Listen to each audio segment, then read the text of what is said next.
आज जिल्हाधिकारी कार्यालयासमोर उबाटा गटाच्या खासदार व आमदार यांनी ऑगस्ट महिन्यात आलेल्या कर्ज वसुलीच्या नोटिसा दाखवून केलेली आंदोलनाची नौटंकी हे केवळ दुर्दैवी म्हणावे लागेल।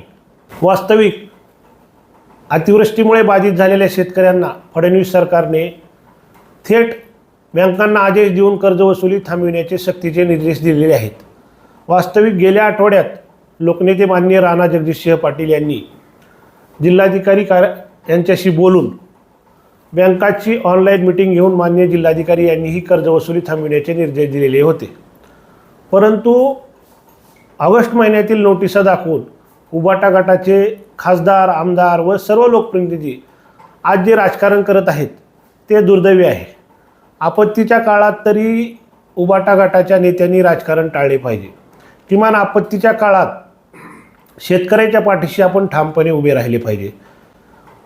तुम्ही वर्षातले 365 दिवस 24 तास राजकारण करता, त्याबद्दल आम्हाला काहीच म्हणणे नाही।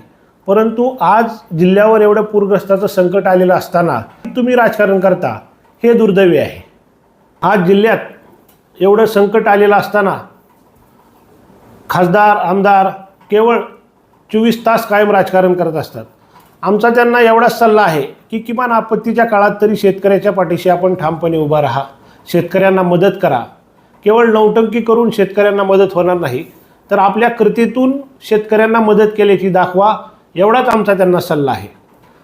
आज जे जिल्हाधिकारी कार्यालयासमोर नोटिसा जाळल्या आणि स्टंटबाजी किंवा परत नौटंकी, याला दुसरा शब्दही आमच्या भाषेत नाही, असं करण्यापेक्षा आपण आपल्या कृतीतून शेतकऱ्यांना मदत करा। आजचं आंदोलन म्हणजे वरातीमागून गोड, एवढंच माझं सांगणं आहे।